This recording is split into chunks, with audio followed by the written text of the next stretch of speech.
sisihin mo ang Duterte administration dahil sa pagbagsak ng tulay na kayo ang nagtapos, pang-adik yan. Buha ka ng ina nyo. Ang ina nyo eh.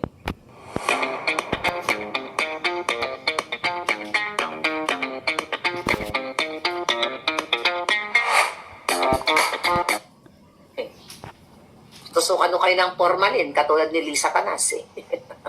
Di ba? So ngayon, kaya ang ginagawa ng mga bangag dyan sa presidential communications, mga kababayan, puro vloggers ang kanilang tinatarget. Recently, sabi ni Lucaret Castro na talagang inaatasan siya ng presidente na ayun, parang gusto daw nilang paigtingin ang batas dito sa, tama ba, mag-comment kayo dyan ang gusto nyo ano. Sabi ni Trollbuster, si Ochoa nagnakaw panahon ni Noynoy. Inggit si Llamas, sabi ni Trollbuster. Ngayon, okay, ay sinasabi nila ngayon dyan sa presidential communications, wala namang iba eh, Duterte, vloggers, panagutin sa mga fake news. Ang buha ka ng ina mo, Lucaret. Pumunta ka lang sa account ni Lisa Canas at ni Bangag. Kung gusto mong magkaroon ng batas at bitayin o gurgurin ang mga pasimuno ng mga trolls, si Lisa Canas at si Marcos Jr. mismo ang unang mabibitay. Dahil nga, noong 2022, if you talk about jokingly, dahil sabi ninyo, dahil ayaw nyong i-take na nagjo-joke lang ang Pangulong Duterte, na gurgurin niya, na sana gurgurin na lang yung 15 para yun, no? Papasok yung kanyang mga kandidato, di ba? That was joke, tapos winailan nila ng kaso. Si Marcos Jr. nag-deliver ng kanyang pananalita noong 2022 na hindi sila pinapansin ng media, kaya nag-hire sila ng trolls. Kami yan sa bunganga ni Marcos Jr. During that time, you know, syempre kakampi ko pa sila, I just brush it off, di ba? Pero alam ko yung si Emerald Bukangkang, talagang yan, kausap ko yung mga hayop na yan na nagbibigay ng mga leads at kung ano-ano pa. Pero never ako nagpasakop sa mga hayop na yan o para diktahan ako kung ano ang gusto kong isulat o sabihin dito sa ating vlog. Okay? Ngayon, mabalik tayo dito sa trolls na talagang papanagutin daw, kailangan paigtingin, amendahan ang batas patungkol dyan sa freedom of speech, mga kaputahan ng mga buwaka ng itatong Lucaret na ito. Gaga ka kung merong mabibita yung amo mo. At by the way, nakakatawa ka at nakakaawa ka, Lucaret Castro. Dapat yun yung pangalan niya. Why? Recently, pinakinggan ko yung kanyang interview patungkol nga doon sa binabanggit na kay Inday Sara na parang nakakalungkot daw ng isang vice president katulad ni Inday Sara ay nagsasabi pa sa mga tao na dapat magalit ang tao sa gobyerno. Hindi kasi yan na eksaktong content. Ang sinabi ni Inday Sara na karapatan ng taong bayan, it's your freedom to express kung meron kayong galit o hinanakit o hindi magandang pananaw o nakikita nyo laban sa mga bangag. Tapos ngayon, ang sinasabi dito ni Lucaret Castro, mga kababayan, kasi tinanong siya ng reporter na parang, yan ba ang direktiba sa'yo ni President Bangag Marcos? Sabi niya, sabi niya, yun ang sinasabi sa akin ng PCSO. Di ba PCS? PCO. PCO, Presidential Communications. Sabi niya, yun ang sinasabi sa akin ng PCO, sabi ng PCO. Ibig sabihin, itong si Lucaret Castro, hindi niya nakakausap ng direkta si Bangag Jr. Ang kumakausap dyan, si Emerald Bukangkang, na parang tatanggalin na rin yata yan parang gusto niya daw tanggalin si Emerald Bukangkang, but I have to verify, no? Kasi may na-receive akong information patungkol dyan kay Bukangkang. But anyway, mag-stick tayo doon kay Lucaret Castro. Ibig sabihin, ikaw, Lucaret, gaga ka, dakdak ka ng dakdak. Tingnan mo, puro malian, puro kasinungalingan lahat. Kayo ang fake news spreader. Hindi mo nga nakakausap directly si Bangag. Kasi walang tiwala sa'yo dahil buwang ka. Ang role mo lang ay mag-attack, magdakdak ng walang sense. Imagine mo, spokesperson ka.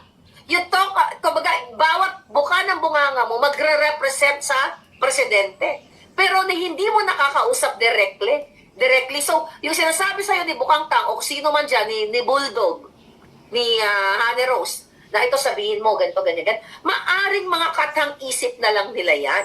Kaya dahil hindi mo nakakausap ang presidente, nagpapakitang gilas ka na nagbumukha ka ng tanga. Imagine mo, recently, di ba, ang sinasabi niya na dapat, ano yung sinasabi niya doon na dapat daw sumulat ba or mag-request itong mga senators kay Marcos Jr. para sa impeachment, para madaliin ang impeachment ni Inday Sara. Ano kayo dyan, mag-comment kayo dyan. Mga kababayan, lumabas talaga ang pagkaboba. Okay? Ano sabi niya? Teka, ano sabi dito? Comment kayo dyan para masaya. Okay? Alright. Girlfriend yan ni Trililing, sabi ni Sisa Salito. Okay, diyan ko lang to. Mayroon akong ano dito, ha? Mayroon tayong sinulat dito ng bonggang-bongga. Hi, Nancy Trinidad na nagmamaganda. I love you. Magkita tayo muli. Alright. Okay. So dahil dito, sinabi dito sa balita 15 hours ago na may sinabi kasi si Locaret Castro.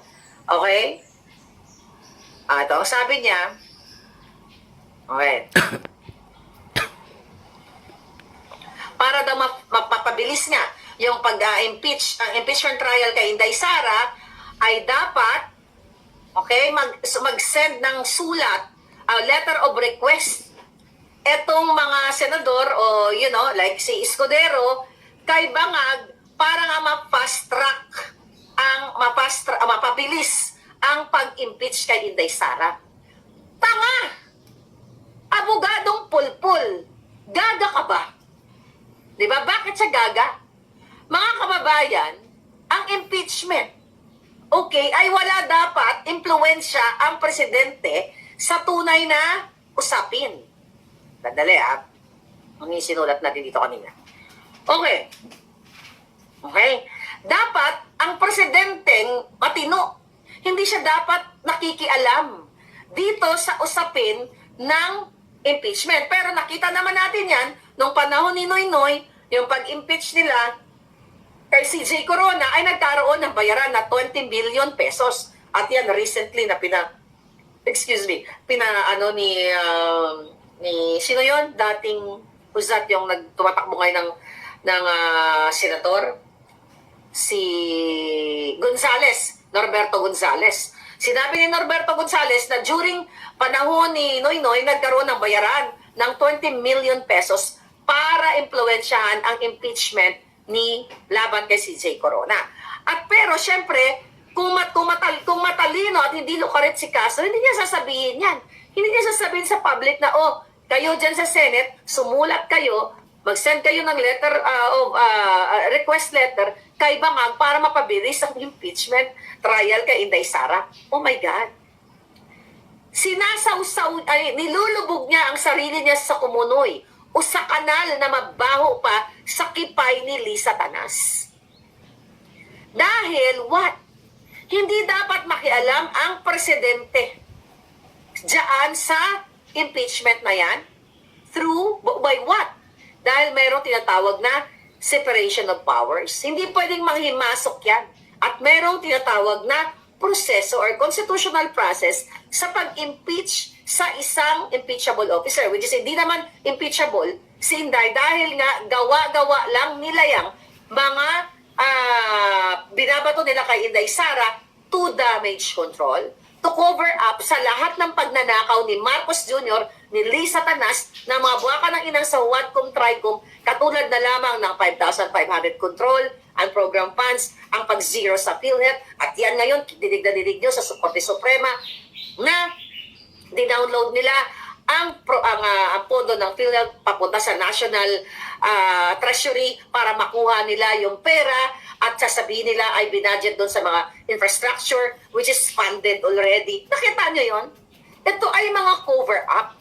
Kaya ang motivation nila to fast track o to impeach Inday Sara para nga mawala na si Inday sa limelight ang mga Duterte at maghari ang mga demonyong kidnapper katulad ni Lisa Tanas at ni Bangag, ang mga magnanakaw at patuloy kayong magiging purita At patuloy kayong tatangis, iiyak na lang dahil one day, ang mga anak nyo na ang mautdan ng daliri, uutdan sang ulo, o magurgur ng mga sindikatong mafiyang Marcos Bangag administration na ito. Di ba?